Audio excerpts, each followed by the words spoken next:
Well, hello, hello. I am Antrice Wood. I am the host of the Savvy Painter podcast, and I started this podcast because I wanted to create something that would give you, my fellow artists, practical, tactical tips to help you create a meaningful art practice that is both fulfilling and supports you.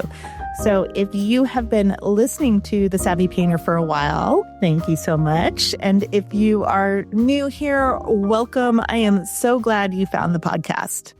So I was talking to an artist who had been going through her sketchbooks from last year, and we were just talking about how proud she was of some of the images and noticing how there was this thread that ran through some of them that showed up in later works. And it was kind of a really beautiful look back through some of the work that she had done. But we also noticed something different. She found these little notes and little words and little things that she had written down throughout the past year. Every few pages, there were ideas that she'd had and projects that she'd wanted to start and names of people that she had run into or met or talked to that could help her with some of those ideas, who wanted to help, but she never got any further with it. And she was kind of disappointed that she had spent the year spinning her wheels, even though there was some things in the year that she was really proud of. There were some pieces that she created that she did really like. But overall, she had this sense that she had just spent the year very busy, but not fulfilling.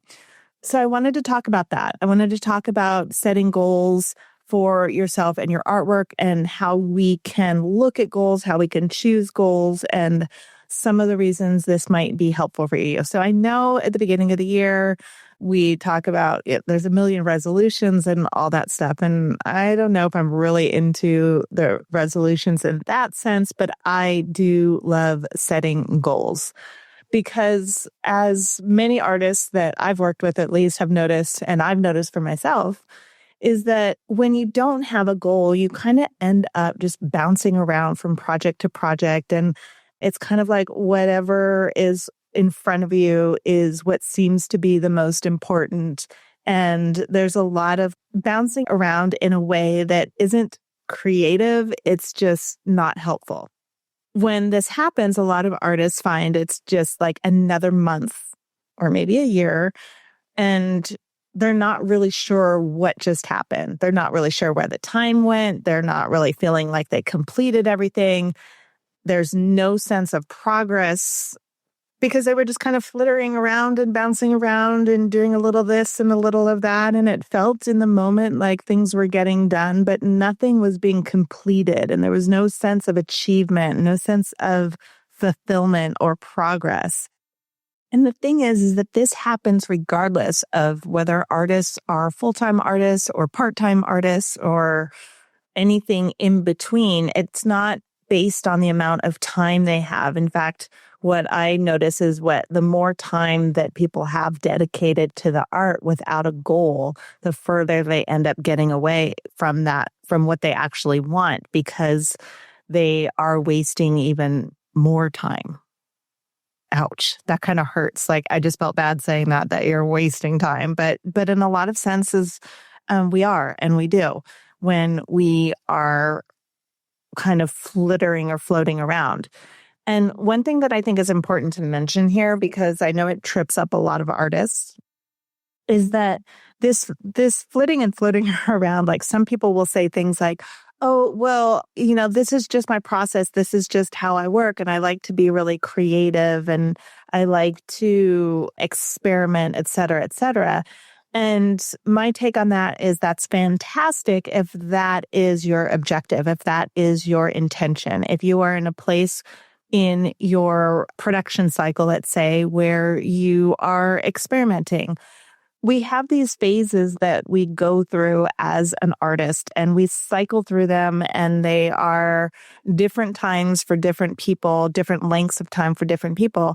But we have this phase that we go through where we are experimenting and we are developing new ideas and playing with materials and playing with all the what ifs in our work. And that is the moment when you should be open and creative, and the whole objective is just to play.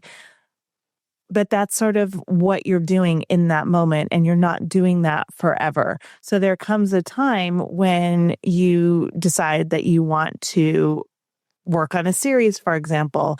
And so you might find a thread in what you were just doing and get really curious either about a particular motif or a method of doing something. Or, I don't know, if you're a plein air painter, maybe you just decide, okay, I'm just going to do a series on trees because I'm so fascinated with trees and I want to get really good at painting trees. So you do a number of paintings on that. Or it could be that you are just obsessed with all the different ways, textures and colors that you can create.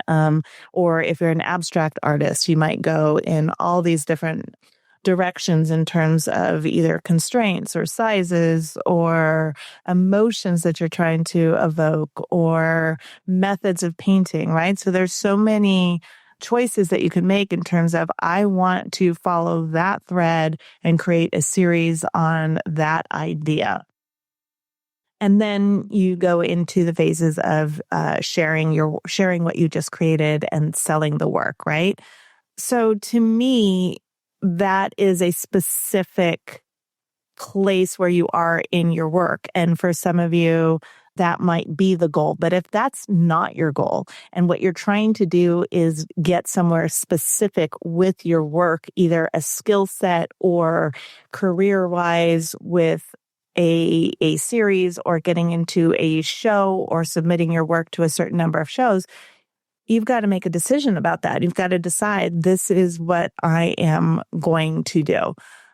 That is what gives you the sense of progress. That is what gives you something to kind of hang your hat on, is when you've decided that this is the objective and I have now achieved that objective or not, right? And that's what gives us a sense of fulfillment and satisfaction with the work that we create, or with the business side of our work. Or, we get that sense of fulfillment and a sense of achievement when we're like, yeah, I want to get to the top of that mountain, for example, versus I'm just going to wander aimlessly in the woods. So this podcast is going to help you with all of that. I know that was good. That was a very long introduction, but hey, you know what I mean, right?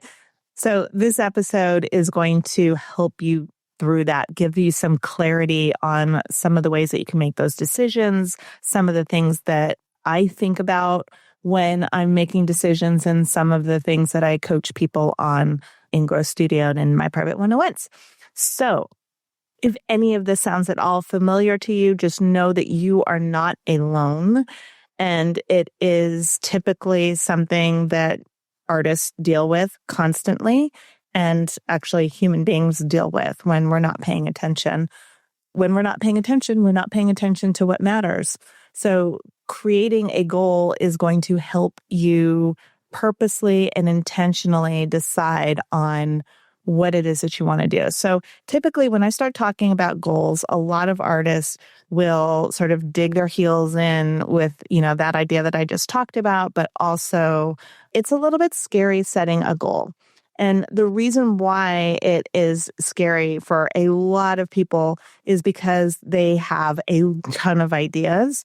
And so it is difficult to decide on the quote unquote right goal, the right one to pick. So they might have a lot of ideas, a lot of things that they want to do, in which case a goal, a short-term goal, can be narrowing down those ideas and deciding which of those ideas you want to pursue. The good news is you have a lot of ideas, and the good news is they're all good ideas. And so honestly, there's really there's no way for you to go wrong with picking one of the ideas. What's difficult about that is picking an idea and then sticking to it, picking an idea and not getting FOMO around the other ideas that you had. And to me, in this case, the issue of FOMO with when you have a lot of ideas and you've made a decision, like, I'm going to work on this one thing. And that one thing could be I'm going to make this one thing. That's another piece of it. I'm going to make this one thing my primary goal. This is going to be my North Star. This is going to take priority over other things. But that doesn't mean that you don't do anything else. It doesn't mean that you suddenly just, put blinders on and only do that one thing. It's not like you're going to just suddenly eat broccoli every day for the rest of your life. You're just deciding that you're going to incorporate broccoli into every single day for the X amount of time until you have reached the goal, your broccoli goal. I don't know why I'm talking about broccoli, but you know what I mean, right? Okay. It's just that some people, when they set a goal, they're afraid that that's the only thing they're going to do. So they're afraid, oh, well, if I decide to work on this particular motif, then that's the only thing I'm going to do for the rest of my life. And that's not true. It's the thing that you're going to do until you achieve the objective that you want to achieve. And that is your decision, what that is and how long that takes you. But we get into this phase, and I'm pointing this out specifically because our brains often like to play these little games on us when we set goals, and our brains throw up these roadblocks of ideas and beliefs that will just get in our way of doing it, because oftentimes the goal that we're setting by its nature is going to take us out of our comfort zone. So our brain loves to be the trickster and try to throw things at you that will get in your way and keep you safely in your comfort zone and keep you in your cave where there's no danger and nothing could ever happen, because, our brain often doesn't like change. And by nature, what we do when we are setting a goal is we are creating change. So sometimes we're just afraid to make the decision about what it is that we're going to work on because we think that we're going to miss out on the other ideas that we had. I think that often what that actually means is we're kind of just not trusting ourselves to A, complete the goal that we picked, and then B, go back to the ideas that we had. So we have this false sense that if I choose A, then I will never, ever, ever do B, C, D, E, or F. And all we're saying when we pick a goal is I'm doing A for now. And then when I'm done with that, I will reevaluate. Do I still want to do B, C, D, or E all the way down through the rest of the alphabet, right?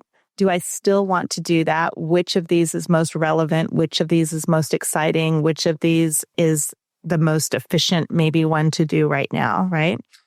So our brain throws that up at us, this idea that if I pick this, then I can't do anything else. And that's false. And it also throws up this idea that if I pick this idea, then I won't do these other things. So a big part of setting a goal and making this decision is that trust in yourself that you can hold on to all of these other ideas that you had and allow them to sit and percolate and wait while you do this one thing.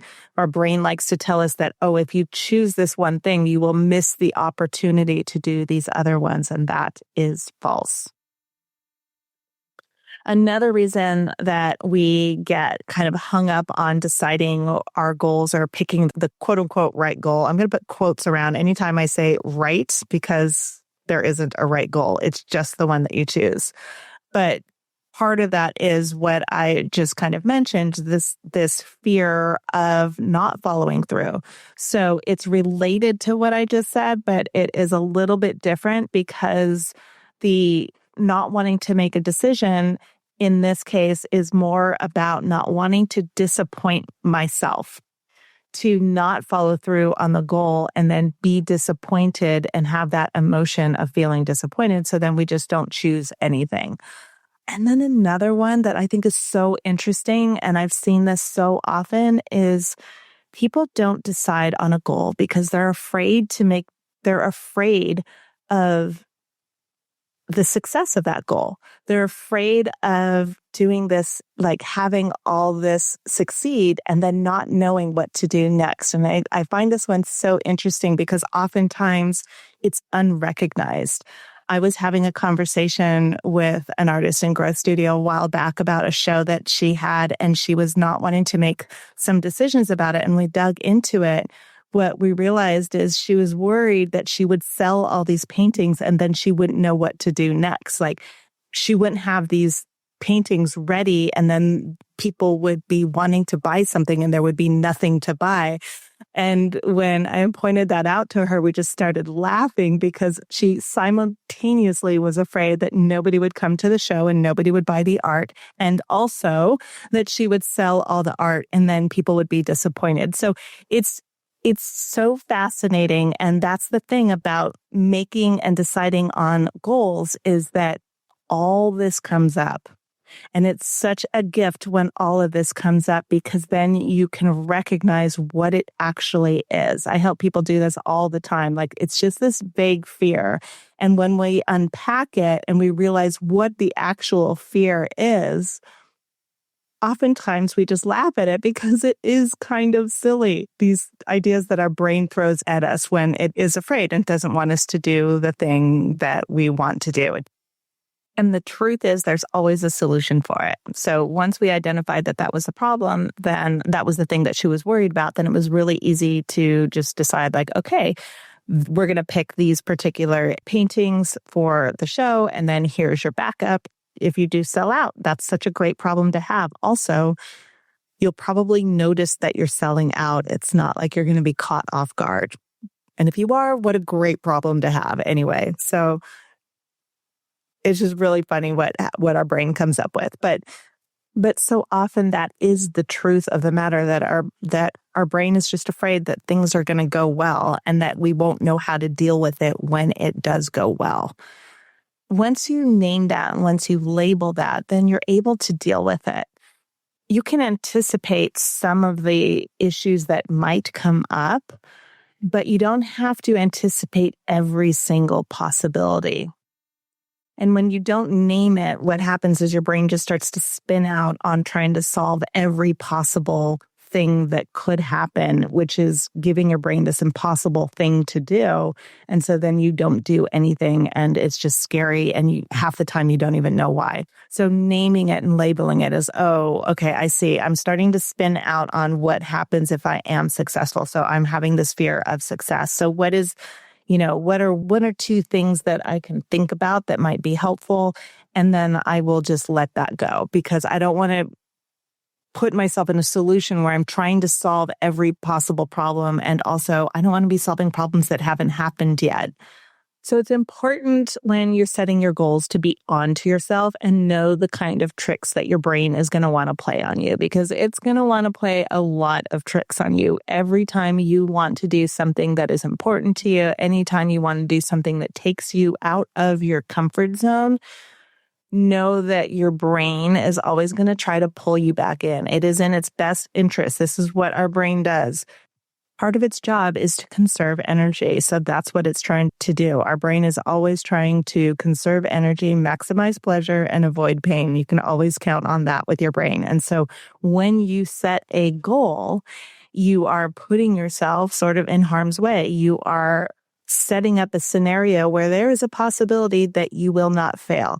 And also, when you set a goal, you are putting yourself into a scenario where you are going to use a lot of mental energy to get this done, because you need to think about things, you need to plan, you need to execute on that plan.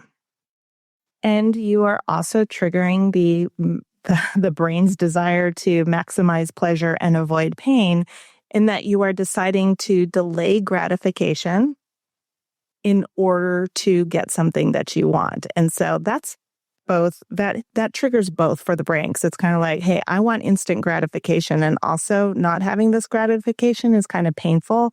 Also, the idea that we might not get what we want, that's painful. So there's so many things about this that your brain just intuitively doesn't exactly like. So it makes sense that it wants to avoid this.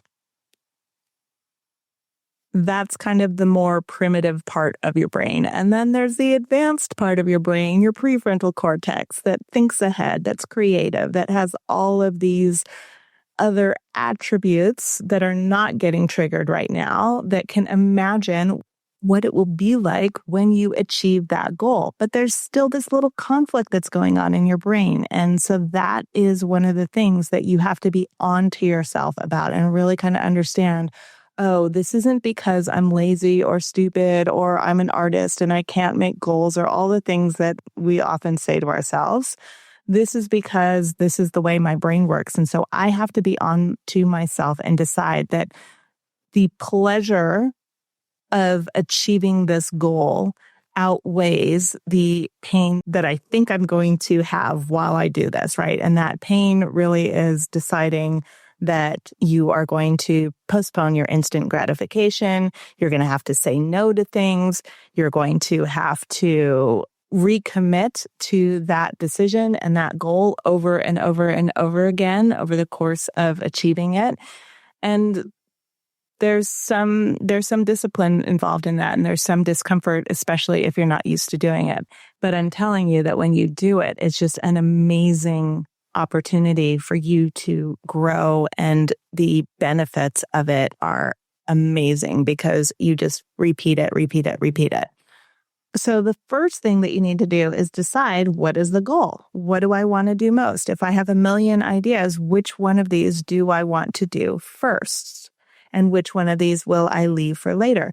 To help you make that decision, a lot of times there's a couple things that I will do. One of them is to look through the options and decide what would make everything else easier or irrelevant. That's kind of my favorite question. So if I had just been in a experimental mode and I want to work on a series, I might decide, I want to work on this series. It's going to be a beautiful thing. I don't have to decide what to paint anymore. I will have my motif decided ahead of time. And now I can play inside of that motif. And so I kind of play around with that. Makes it easier for me because I get to continue X, Y, and Z. And I don't have to make these decisions every day about what I'm going to paint. I'm going to just explore this one thing. Or if it's building your website, for example, committing to building my website is going to be easier for me because I won't be scrambling for images anymore. I'm not going to be feeling embarrassed when somebody asks to see my work. And I'm not going to be embarrassed by not being able to tell people how they can easily buy my work. So that makes it easier, and it makes a lot of other things irrelevant if I decide I want to build my website. Or deciding how you want to sell your art this next year, aka not forever, just for this year. That eliminates all the spins and the rumination on what to do. And that spin out can be infinite.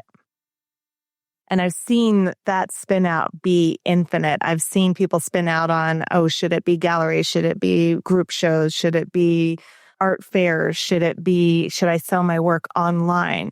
You can just decide that for the next year, you're going to go after this one particular method of selling your work or building that up. And then you're going to move on to another one. So you can also decide on what are the shows that I want to enter in the next 6 months or the next year so that you can be ready and also ignore everything else that comes up so that you're then able to focus on your work. So again, if I decide ahead of time that for the next 6 months or the next year, I'm only going to enter these 3 or 4 or 6 shows, then any other show that comes up, I'm just going to ignore it. And being able to ignore that makes my life easier because then I can just focus on my work.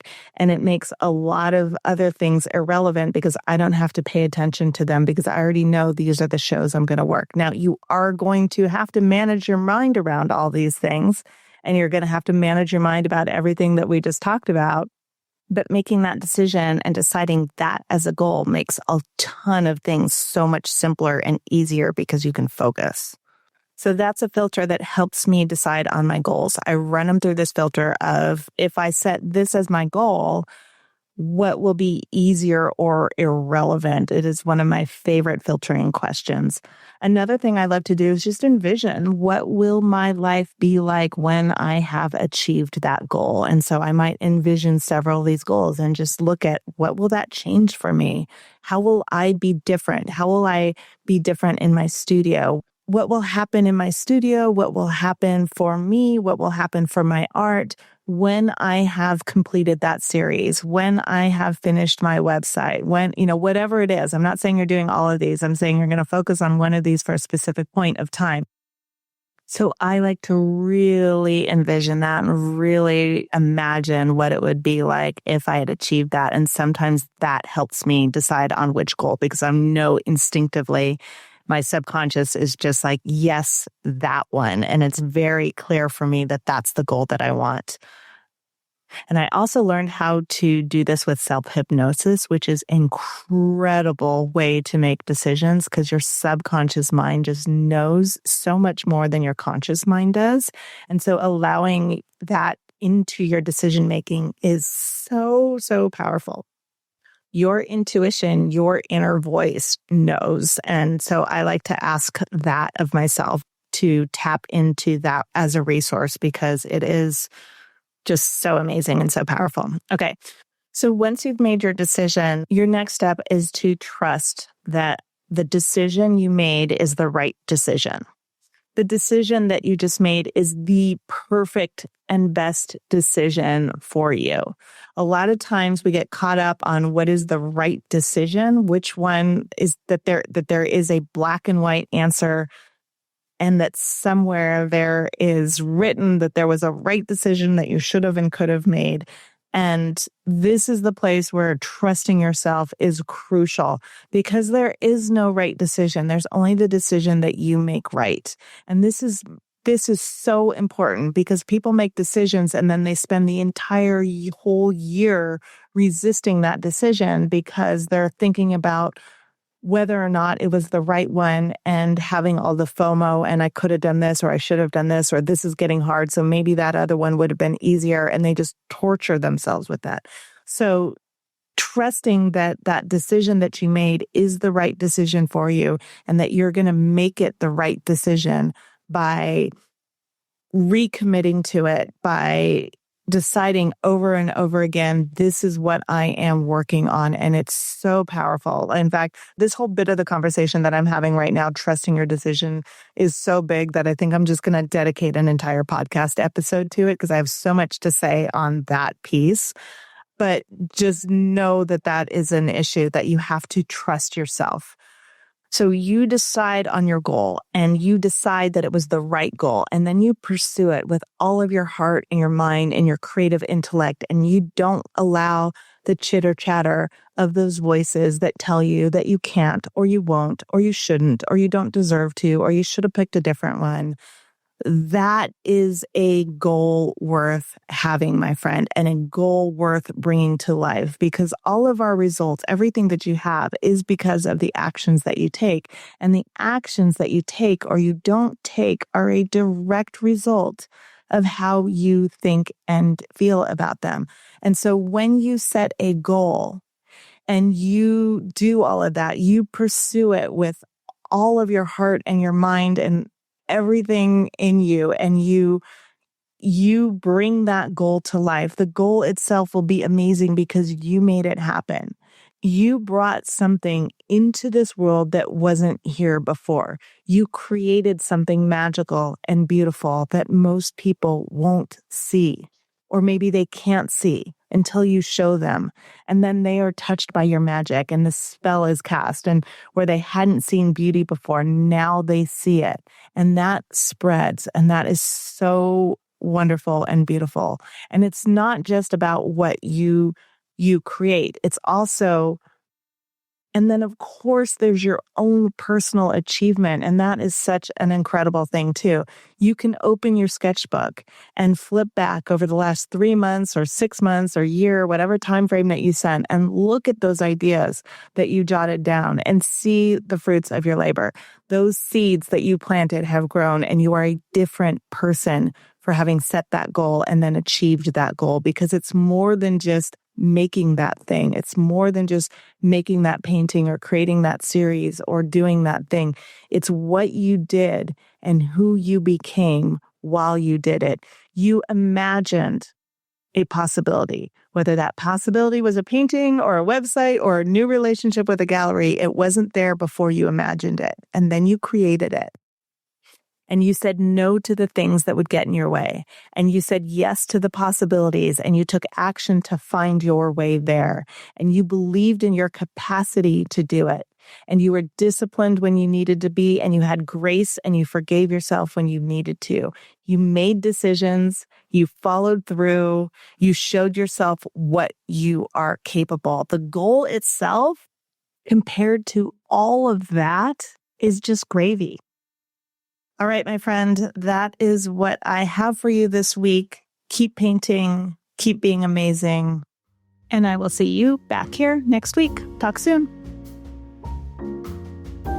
If you want to take what you are learning here on the Savvy Painter podcast even further, join us in Growth Studio. Growth Studio is a unique community of artists. We meet multiple times a week for live coaching, critiques, and demos. Just go to savvypainter.com/join.